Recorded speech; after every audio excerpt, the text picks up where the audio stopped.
लातूरमध्ये बाजार समितीच्या भव्य सभागृहामध्ये सोयाबीन ऊस परिषदेचं आयोजन आम्ही केलेलं आहे। परिषदेच्या पूर्वी जिल्हाभरातून आलेल्या शेतकऱ्यांनी जे सोयाबीन आणलं होतं ते बाजार समितीच्या आवारात जाळून आम्ही सरकारचा निषेध केलेला आहे।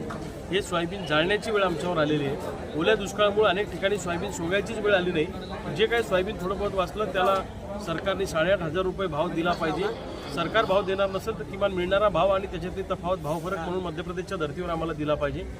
आणि ऊस उत्पादक शेतकरी सुद्धा अडचणीत आहे, ऊसाला सुद्धा चांगला भाव मिळाला पाहिजे अशा स्वरूपाची मागणी आज आम्ही या ठिकाणी केलेली आहे। आणि बैल बाजार जे आहेत, बैल बाजार सध्या बंद आहेत, तर त्या संदर्भामध्ये सुद्धा गोवंश हत्याबंदी कायद्यामध्ये सुधारणा केली पाहिजे अशा अनेक मागण्या घेऊन आजची परिषद होते आहे।